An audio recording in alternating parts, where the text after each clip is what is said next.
மாண்புமிகு தமிழக முதல்வர் அவர்கள் தமிழ்நாட்டில் ஒரு பெரிய மாற்றங்கள் உருவாக்கப்பட வேண்டும் என்று மனதார மட்டுமல்ல செயல் வடிவத்தில் செயல்படுத்த வேண்டும் என்பதுதான் அவருடைய எண்ண பிரதிபலிப்பாக இருக்கிறது. இந்த அரசு என்ன செய்ய போகிறது என்று சேவை கேட்கக்கூடும். முதலுடைய மனிதநேயத்தை பார்க்கின்ற போது திறந்த மனத்தோடு எல்லோரும் எல்லாம் பெற வேண்டும் என்ற நோக்கத்தோடு தான் நம்முடைய அரசு செயல்படுத்திக் கொண்டிருக்கிறது என்று நீங்கள் காணுகிறீர்கள். நான் ஒரு மேனியும் ஒவ்வொரு அறிவிப்பை பார்க்கின்ற போது அடித்தட்டு மக்கள், விவசாயிகள்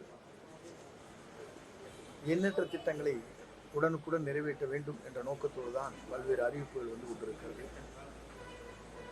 அடிப்படையில் நேற்றைய தினம் இந்த பொறுப்பேற்றதற்கு பிறகு நம்முடைய தலைமை கூடுதல் செயலர் CRA, துறையின் செயலர் மற்றும் ஆணையரோடு கலந்து பேசி பத்திரிகைகளை பார்க்கின்ற போது பல்வேறு செய்திகள் வந்து கொண்டிருக்கிறது. குறிப்பாக வெப்பநிலைகள் மாற்றங்கள் ஏறத்தாழ பல பகுதிகளே 107 வரையிலும் வெப்பநிலை இருக்கிறது. எப்படி மக்கள் அதிலே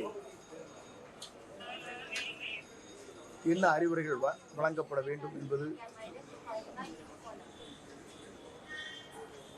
நம்முடைய வடமேற்கு பருவமழை என்பது இன்னும் ஒரு வார காலத்தில் தென்கிழக்கு பருவமழை ஒரு வார காலத்திற்குள்ளே வரும் நிலையில் அதை எப்படி எதிர்கொள்வது என்ற முறையில் அந்த பணிகளை எப்படி ஆற்றலாம் என்பதும் மக்களுக்கு கிடைக்க வேண்டிய வருவாய்த்துறையின் மூலமாக அனைத்து பணிகளும் விரைந்து செய்வதற்கு என்னென்ன பணிகள் நாம் மேற்கொள்ள வேண்டும், மக்கள் மகிழ்ச்சியோடு நம்முடைய முதலமைச்சரை பாராட்டுகின்ற அளவிற்கு இந்த துறை செயல்படுத்த வேண்டும் என்ற நோக்கத்தோடு தான் இந்த கூட்டம் இங்கே கூட்டப்பட்டிருக்கிறது.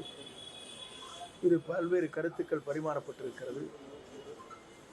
இந்த துறையை பொறுத்தவரையிலும் முதல்வர் என்ன நினைக்கிறாரோ அதை நிறைவேற்றுவதற்கு, அதை செயல்படுத்துவதற்கு துறையின் சார்பாக எல்லோரும் இணைந்து அந்த பணிகளை மேற்கொள்ள இருக்கிறோம். எல்லோருடைய பாராட்டுதலை பெறுகின்ற அளவுக்கு இந்த துறையை எடுத்துச் செல்வதற்கு நடவடிக்கை மேற்கொண்டு வருகிறோம் என்பதை மகிழ்ச்சியோடு நான் தெரிவித்துக் கொள்கிறேன். என்ன கேட்கிறேன்? இந்த டைம்லயே வந்து நிறைய பவர் கட் அதிகமா இருக்குது. மழைக்காலங்கள் போன்ற நேரத்துல இன்னும் அதிகமா இருக்கும். அப்ப இந்த துறையும் மின்சாரத்துறையும் எந்த அளவுக்கு இன்னும் சரியா செயல்பட வேண்டிய தேவைகள் இருக்குது? இந்த பொதுவாக மழை காலங்களில் எப்படி மின்சாரத்துறை இயக்க வேண்டும் என்பது மின்சாரத்துறையினுடைய அமைச்சர் அதற்கான பதிலை கொடுப்பார்கள். நீங்கள் சொன்ன கேள்விகளுக்கு அந்த துறையின் அமைச்சரோடு கலந்து இது போன்ற தடைகள் வராமல் பார்த்துக் கொள்வதற்கு முதலமைச்சருடைய ஆணையை பெற்று நடவடிக்கை மேற்கொள்ளப்படும். சார், இப்ப பள்ளிகள் திறந்து கல்லூரிகளுக்கு போகிறாங்க மாணவர்கள், அவர்களுக்குரிய சான்றிதழ் கிடைக்க என்ன நடவடிக்கை எடுக்கிறோம்? நிறைய சான்றிதழ்கள் வந்து வருவாய்த்துறையில் தேக்கமா இருக்கு. அது எப்படி நிறைவேற்றப்படும்? பள்ளிகளுக்கு செல்கிற, கல்லூரிக்கு செல்கிற குழந்தைகள் அனைவருக்குமே ஒரு ஆணை பிறப்பிக்கப்பட்டிருக்கிறது. பள்ளிக்கு செல்கிற குழந்தைகள் அங்கேயே சென்று சான்றிதழ் வழங்குவதற்கான ஆணைகள் பிறப்பிக்கப்பட்டிருக்கிறது.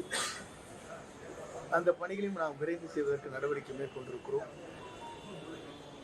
இன்னும் ஒரு வார காலத்துக்குள் உங்களுடைய இந்த துறையினுடைய செயல்பாடுகள் பள்ளிக்கு செல்கிற, கல்லூரிக்கு செல்கிற மாணவர்களுக்கு சான்றிதழ் வழங்கவில்லை என்ற குறையே உங்கள் கவனத்திற்கு வராது.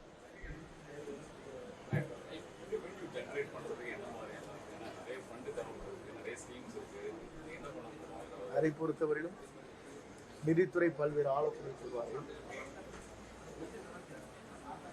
முதலமைச்சரிடத்திலே உங்களுக்கு தெரியும் எங்கெங்க லீக்கேஜ் இருக்குன்னு. லீக்கேஜ் சரி பண்ணா போதும். துறையில் இல்லை, எல்லா இடத்துலையும் நீங்கள் பார்க்கக்கூடும். ஏன்னு சொன்னால் நிதி சிந்தாமல் சிதறாமல் துறையின் சார்பாக செயல்படுகிற போது இது போன்ற குறைபாடுகள் நீங்கள் சொல்வதைப் போல அதை நிவர்த்தி செய்ய முடியும் என்பதுதான் நம்முடைய முதலமைச்சருடைய கனவு. அதைத்தான் அவர் விரும்புகிறார்.